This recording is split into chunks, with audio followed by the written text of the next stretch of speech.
സജ്ജനങ്ങൾക്ക് എൻ്റെ പുതിയ വീഡിയോയിലേക്ക് സ്വാഗതം.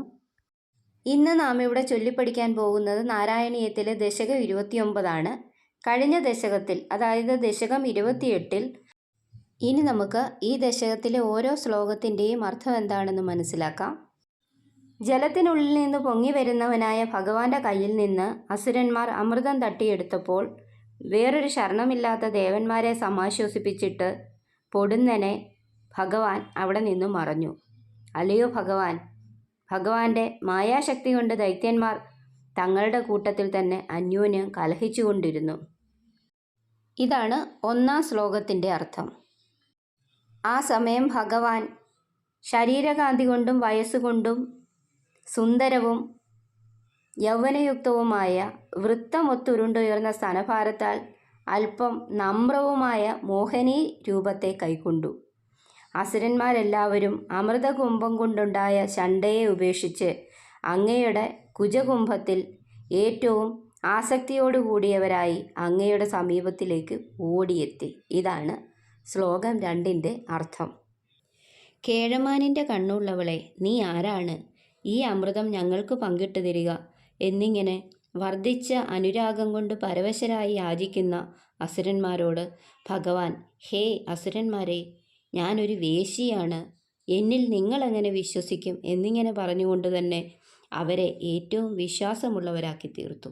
ഇതാണ് ശ്ലോകം 3ൻ്റെ അർത്ഥം. അവർ സന്തോഷം കൊണ്ട് അമൃത കലശത്തെ അങ്ങയെ ഏൽപ്പിച്ചപ്പോൾ മോഹിനി വേഷം ധരിച്ചിരുന്ന ഭഗവാൻ, എൻ്റെ തെറ്റിനെ നിങ്ങൾ സഹിക്കണം എന്നിങ്ങനെ പറഞ്ഞുകൊണ്ട് വെവ്വേറെ വരികളിൽ ദേവന്മാരെയും അസുരന്മാരെയും വേർതിരിച്ചിരുത്തി ലീലാവിലാസങ്ങൾ കൊണ്ട് മനോഹരമായി നടന്നുകൊണ്ട് ആ അമൃതത്തെ വിളമ്പിക്കൊടുത്തു. ഇതാണ് ശ്ലോകം 4ൻ്റെ അർത്ഥം. പിന്നീട് ആ അസുരന്മാർ ഇവൾ നമ്മിൽ പ്രണയമുള്ളവളാണ് എന്നുറച്ച് ഒന്നും മിണ്ടാതിരിക്കുമ്പോൾ ഭക്തന്മാർക്ക് അധീനനായ ഭഗവാൻ അമൃതത്തെ ദേവന്മാരിൽ അവസാനിപ്പിച്ചിട്ട് സ്വന്തം രൂപത്തെ പ്രാപിച്ച് പകുതി കുടിക്കപ്പെട്ട അമൃതത്തോടു കൂടിയ രാഹുവിനെ തലയേർത്തിട്ടു. ഇതാണ് ശ്ലോകം 5ൻ്റെ അർത്ഥം.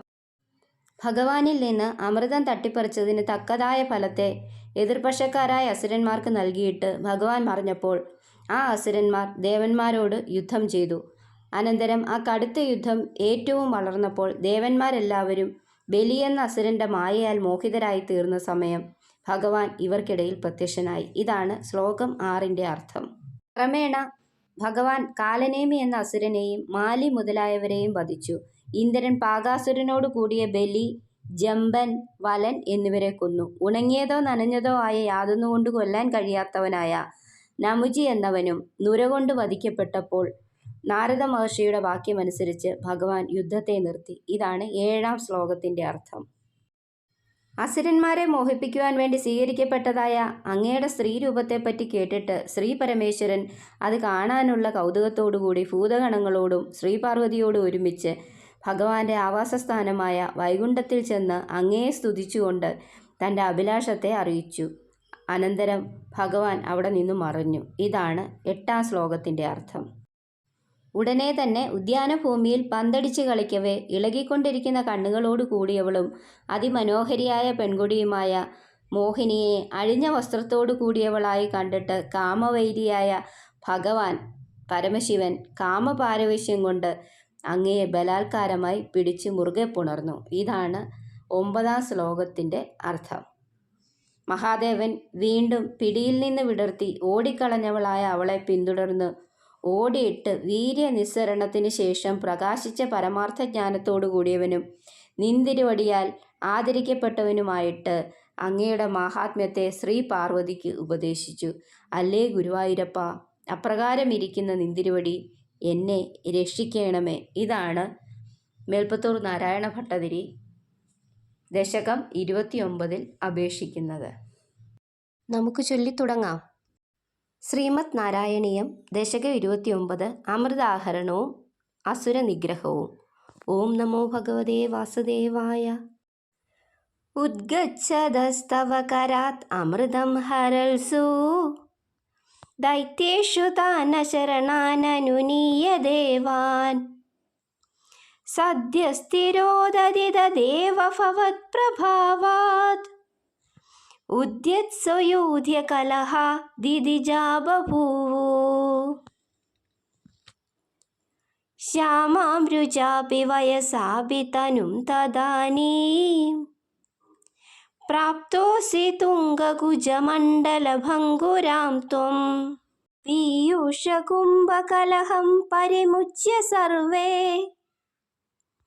തൃഷ്ണാകുലാ പ്രതിയയുസ്ത്വദുരോജകുംഭേ ക്വാത്വം മൃഗാക്ഷി വിഭജസ്വ സുധാമിമാമിതി ആരൂഢരാഗവിവശാനഭിയാജതോ മൂൻ വിശ്വസ്യതേ മയി കഥം കുലടാസ്മി ദൈത്യാ ഇത്യാലപന്നഭിസുവിശ്വസിതാനതാനി മോദാത്സുധാ കലശമേഷു ദദൽസു സാത്വം ദുശ്ചേഷ്ടിതം മമ സഹധ്വമിതി ബ്രുവാണ പങ്ക്തിപ്രഭേദവിനിവേശിതദേവദൈത്യാ ലീലാവിലാസഗതിഭിർ സമദാസുധാം താം അസ്മാസിയം പ്രണയിനീത്യസുരേഷു തേഷു ജോഷം സ്ഥിതേഷ്വത സമാപ്യ സുധാം സുരേഷു ത്വം ഭക്തലോകവശഗോ നിജരൂപമേത്യാ സ്വർഭാനുമർത്ഥപരിപീത സുധം വ്യലാവി ത്വത്സുധാഹരണയോഗ്യഫലം പരേഷു ദത്വാ ഗതേ ത്വയി സുരൈ ഖലു തേ വ്യഗൃഹ്ണൻ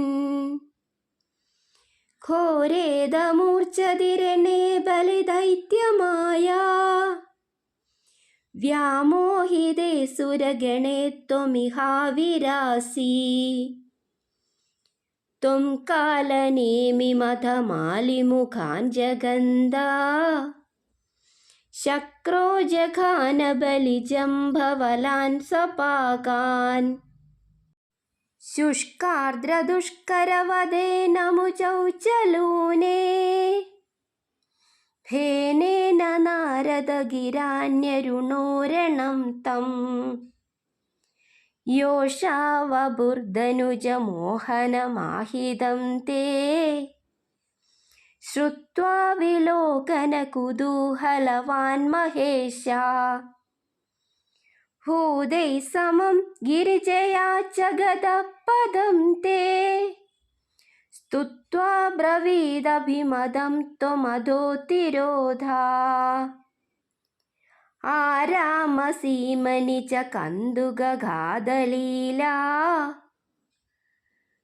ലോലായമാനനയനാം കമനീമനോജ്ഞാം ത്വാമേഷ വിഷ്യവികളത് വസനാമനോഭൂ വേഗാത് അനങ്കരിപുരംഗസമാലിലിംഗാ ഭൂയോऽപി വിദ്രുതവതിം ഉപധാവ്യ ദേവോ വീര്യപ്രമോഷ വികസത് പരമാർത്ഥബോധാ